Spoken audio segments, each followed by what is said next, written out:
So, yan na nga po, na-receive na nga po natin yung 23 pesos na pinayout natin dito. June 11, 2026, ating GCash account. Bale, 33 pesos po yung pinayout natin pero kumuha po ng 10 pesos si GCash as a fee. So, 23 na lang po yung na-receive natin. So, now let's go to my GCash account para ma-confirm talaga natin if na-receive ko nga itong amount na to. So, yan na nga po, makikita nyo date, June 11, 2026, 23 pesos. Again, na-receive ko po 23 pesos dahil 33 pesos po yung pinayout natin dito. May 10 pesos po na processing fee si Gcash. So, ayan, napaka-legit po at instant po ang payout dito. Kaya pag-usapan natin kung ano ang app na to, baka wala pa kayo nito.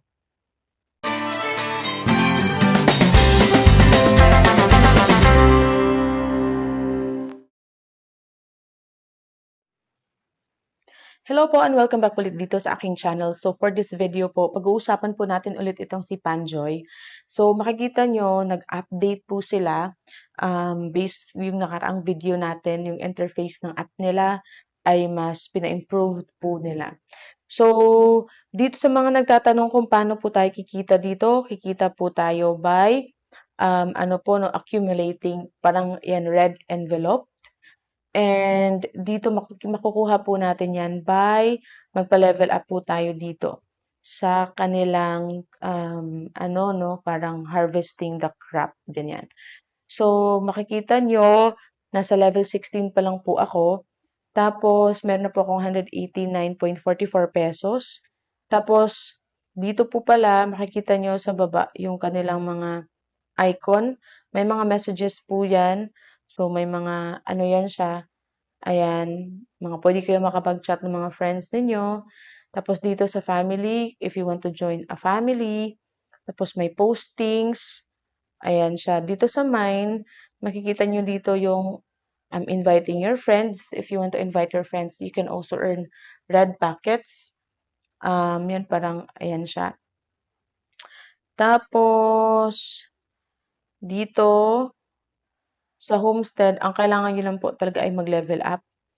So, meron po yung time para ayan, so makikita nyo, nag-upgrade na, no? Tumubo na yung tanim natin. And dito tayo magpi-payout. Ayan, so ang gagawin natin ay magpi-payout po tayo ngayon. At saka pwede po pala kayong mag-steal po dito ng crops, okay? So, punta lang kayo sa mga messages ninyo. Ayan, enter homestead. Tapos ito, gaya nito, this is the home of or yung crop nung isa kong naging friend dito. So, kung meron po diyang, pwede ninyong makikita kayo ng hand dyan na puti. Pwede nyo po yung ayan, for example, ito. Ayan. Pwede nyo po yung steal.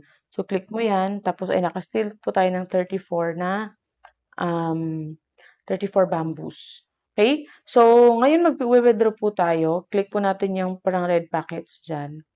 Tapos, makikita nyo, pwede nyo po yung exchange to coins, pero hindi po natin yan gagawin kasi nga, ang gusto natin ay mapi-payout po natin kung ano yung balance natin. So, dito, makikita nyo, inilagay ko na po yung aking account sa GCash kasi GCash po tayo magpi-payout.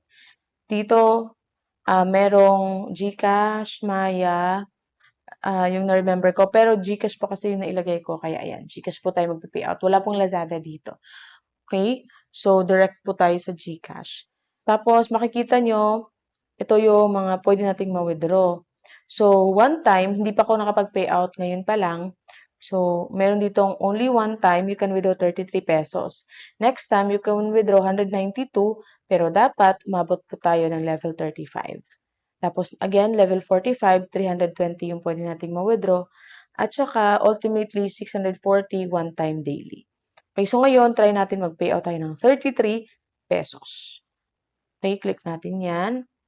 Ayan, withdraw wallet, 33 to e-wallet. Pero yung actual po natin na ma-receive is 23 pesos kasi meron pong bayad si GCash. So, ang bayad po dito is 10 pesos. Ayan, malaki po yung bayad ni GCash, ano? 10 pesos. Anyway, try lang natin para makita talaga natin if legit itong app na to. So, click po natin yan, confirm. Okay, confirm natin yan sa baba. Okay. Ayan siya. So, withdrawal request submitted, please check the results in the withdrawal records section. So, makikita nyo po, ayan. So, balik tayo, punta tayo sa record, at ayan siya. Makikita nyo naman, that's June 11, 5:23 AM. So, makikita no, initiate pa po yan. Hihintayin po natin kung kailan po darating yung ating pinayout. And, ayan, 156 na lang po yung natira. At nawala na po yung 33 pesos dyan. So, kailangan kong umabot ng level 35 para makapag-payout ulit dito kay Panjoy. So, kung makikita nyo, meron na yan dyan, parang itong, ayan, parang harvest na, i-click nyo lang po yan para ma-harvest nyo po. Ayan siya. Tapos, ito po palang bamboo dito, you will use that to upgrade your panda. Ayan. So, click mo lang yan, upgrade. Tapos, click mo yung cultivation. Tapos, click mo yung max. I-click natin yung max. Click cultivate. Ayan. Meron din po ditong butler. Meron din po ditong pack. Okay? So, purchase left this week 10. So, kung gusto nyo, you can purchase that using 1,000 coins. Pero, hindi po ako magagamit ng coins kasi nga, gusto po natin, our objective here is makapag-payout po tayo. Okay? So, tingnan natin. Ayan. So, makikita nyo po ay na-receive na po natin agad yung ating pinayout po dito. Ayan, you have received 23 of GCash from StarPay Corporation. Ayan po, June 11, 2026, 5:24 AM. So, ayan, napaka-legit po ng app na to at instant po ang kanilang payout dito. So, pag GCash, meron po tayong 10 pesos na ibabayad para ma-receive po natin yung ating pinayout. So, ayan, napaka-legit po ng app. Kung gusto niyo pong i-try ito, meron pong link dyan sa video description box. Maraming salamat po sa panonood and God bless po sa inyong lahat.